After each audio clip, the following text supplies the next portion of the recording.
Good morning, ladies and gentlemen. Thank you for joining us here today at this press conference related to an operation that's been ongoing, quite frankly, for almost a decade now. This is related to MS-13 gang members and the brutality and the nature of the criminal activities that they committed here, not only in Broward County, but in other parts of the state of Florida and Palm Beach. I'm proud to introduce partners that we have here in attendance today who have contributed to this investigation, from providing resources, investigative tools, and our legal guidance, to include our Attorney General Pam Bondi, Associate Attorney General nominee Stanley Woodward, Deputy Chief of Staff Catherine Cipher, and from the U.S. Attorney's Office, allow me to introduce United States Attorney Hayden O'Brien, his team, First Assistant U.S. Attorney Manio Ramboso, and Special Prosecution Chief Brian Dobson. Folks, for several years now, this community has witnessed me stand here and talk about the importance of executing investigations regardless of how long ago they occurred. And the crimes that we talk about, or going to talk about today, took place back in 2014 through 15. And had it not been for the efforts of our cold case unit, which we launched back in 2019, and their ability to dig into these cases and no longer see boxes in hallways and dismiss the fact that these are victims, these are people, these are members of someone's loved one or family that are no longer here. And so today, as the Attorney General introduces her team and talk about the success that we have in this case, I want this community to remember, here in Broward County, justice doesn't have an expiration date.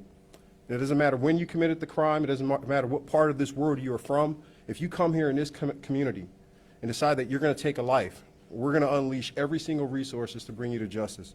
So without further ado, allow me to introduce our U.S. Attorney General, Pam Bondi. Thank you, Sheriff. Yeah.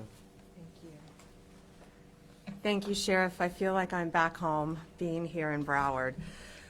To our victims' families first, we met with them earlier. Thank you for being here, and we're so sorry. And as Sheriff Tony said, your family was not, your victim was not just sitting there in a box of papers. They are a victim, and that's why they have spent a decade finding some of these people who have killed your loved ones. So we're very sorry for your loss, and I know you have to relive this, and thank you for being here today. We're so sorry you're going through this. Sheriff Tony, thank you for your relentless pursuit of justice in these cold cases. And these cases are never cold when it comes to law enforcement. And I want to also thank Hayden O'Byrne, where's Hayden, our acting U.S. Attorney for the Southern District, and Brett Skiles, our SAC for the Special Agent in Charge for the FBI, and to all the great men and women of the Broward County Sheriff's Office, where our Border Patrol agents, all of our agents who are here who have done so much to help. Thank you all to the men and women, especially of Broward, and our victims advocates, our interpreters who have helped with this case.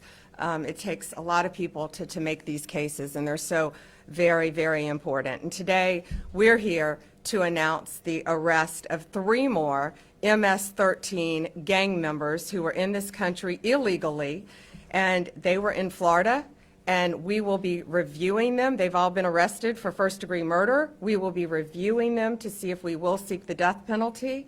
This has been a long-running investigation that started in 2015. The victim in this case was brutally murdered, stabbed approximately 100 times by multiple gang members before he was shot in the head. He suffered tremendously.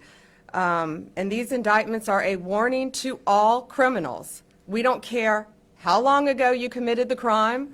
We don't care where you go. We will find you, we will arrest you, and we will prosecute you to the fullest extent of the law. Gamez Maravilla was located in Lake County, Florida. Get ready for this. He was hanging drywall at the Villages when he was arrested. Bermudez Martinez was apprehended in Minnesota. Great police work by all of our federal, state, and local law enforcement agencies working together. Found this guy in Minnesota. He thought he got away with this crime, and he did not. Navarro Martinez arrested right here in North Lauderdale. They are charged with a brutal murder. of a young man.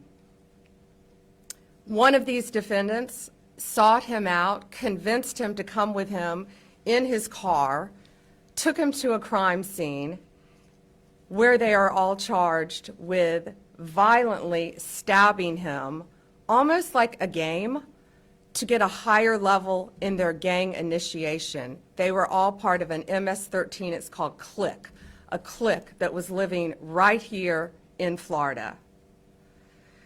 They're not just a street gang, they are a highly organized terrorist organization. Last week in Virginia, you all saw, we arrested one of the worst MS-13 gang members. He was one of the top 3 leaders of MS-13 in our entire country. He was living right in Virginia, half an hour away from DC, in a nice apartment complex with normal neighbors, bicycles in yards. They are living among us because they think they can get away with this, and they cannot. They're bringing drugs, they're bringing guns, and especially violence to our country. And under Donald Trump's presidency, that has stopped. Every 7 minutes, an American dies of a drug overdose. Over 75,000 people die a year of fentanyl overdoses. More than 2 homicides an hour happen in America. We know there is so much more work to be done, and that's why we are all here fighting for victims of crime. These gangs are organized, they are terrorists, and look at these 3 guys. They thought they got away with it for almost a decade, but they did not. Thanks to the great men and women of law enforcement, they were found, they were arrested, and if convicted, they will never see the light of day again. More arrests are coming. If you are a gang member living in this country, I'd self-deport right now because we're coming after you. It's my honor today to introduce U.S. Attorney Hayden O'Byrne with the Southern District of Florida. Hayden, thank you and your team for your tireless work on everything that you've done to keep Florida safe, but also to keep our country safe by taking these terrorists off our streets.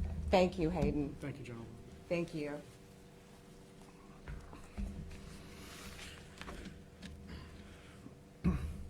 Thank you, General Bondi, for your support of the really strong state and federal partnerships that we have here in Florida and elsewhere across the country.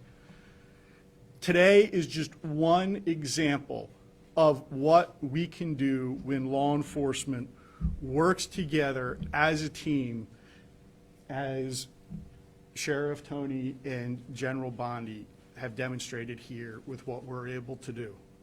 When we join forces like this, we can solve cold cases from 10 years ago. We can solve these homicides. We can bring terrorists to justice. We can take back America, and I hope that we can provide some solace to the victims of these horrific, horrific crimes. Sheriff Tony, thank you so much for your support in this case. We wouldn't have been able to do it without you. Thank you for your support for so many things, including doing an excavation to find the body of the victim years after that lot was turned into a housing complex.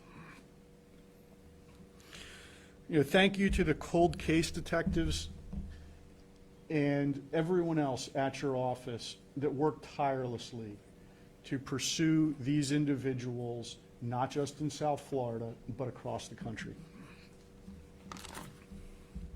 Now, I also want to thank the Palm Beach Sheriff's Office, Customs and Border Protection, Homeland Security Investigations, the Florida Department of Corrections, the Naval Criminal Investigative Service, and everyone else that was involved in this prosecution.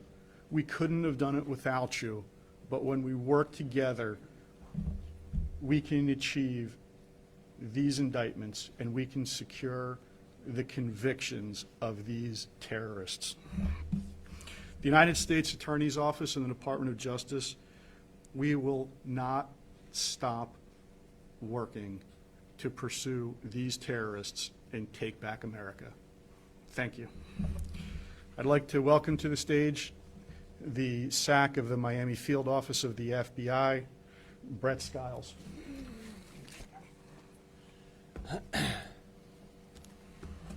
Morning. So on March 6, 2025, 3 MS-13 members were indicted for violent crimes in aid of racketeering, also known as VICAR, for murder as part of an ongoing FBI investigation involving 4 homicides in Broward and Palm Beach counties. So these 3 indictments represent the last of 9 subjects believed to be involved in 4 homicides. Within the last 6 months, 5 other MS-13 members have pleaded guilty, and the 6th was convicted at trial for Vicar murder related to this investigation. The convicted MS-13 member is currently, one of them is facing a life sentence. All the others, if convicted, are also facing life sentences. MS-13 is a violent international criminal organization that has no respect for borders, law enforcement, or human life. In fact, one of the final tests for membership is to commit murder. They have made inroads into many cities across the country, committing a variety of crimes, including drug trafficking and extortion, and they must be stopped. This is why the FBI is dedicated to disrupting and dismantling the most significant gangs through intelligence-driven investigations and partnerships such as our Safe Streets Task Forces, the National Gang Intelligence Center, and our transnational anti-gang task forces. Again, I want to thank our partners in this complex investigation, to include the U.S. Attorney's Office, Customs and Border Protection, the Broward Sheriff's Office, U.S. Border Patrol, Homeland Security Investigations, the Palm Beach Sheriff's Office, and the Florida Department of Corrections Office of the Inspector General. Additionally, I want to highlight the ongoing the ongoing close cooperation with our law enforcement partners in El Salvador and Mexico on this and other investigations. Only through the hard work and diligence of law enforcement professionals within these organizations was this investigation a success. And the fight isn't over. Together, as a great law enforcement community, we're better positioned to root out any gang that seeks to commit violence against our citizens and the communities that we serve. So now to the South Florida community. We encourage anyone who may have information about gang activity to come forward and report it. This information is vital to our ability to keep the South Florida community safe. Thank you. Thank you. Thank you, and thank you to Director Patel. You have, both the FBI has been working tirelessly to take these illegal aliens and all of these criminals off of our streets. Are there any questions? Hi. Obviously, the MS-13 gang has been here for the last 10 years. The cold case. Can you please explain and expand on the scope of how long and why this gang, specifically in Florida, has affected our communities? Well, if you could see the pictures of this victim, too, brutally, any homicide, in my opinion, is brutal, but brutally stabbed. It was over 100 times, right, Sheriff? All over his body. I mean, his neck, his chest, his entire body, almost like a game. Didn't they call it a piñata? They called him a piñata. That's how frightening and dangerous these people are. These gangs are organized, terrorist. They have a command structure, and one of the reasons they commit murders in this way is to increase their level within the gang. So yes, they had been operating right here. One of them, as I said, was caught in Minnesota. They are living among us, the most violent of violent, but no longer. Thanks to great police work, and again, it's state, local, and federal agencies working so well together. We're going to find them all and take them off the streets. These 3 were here illegally from El Salvador.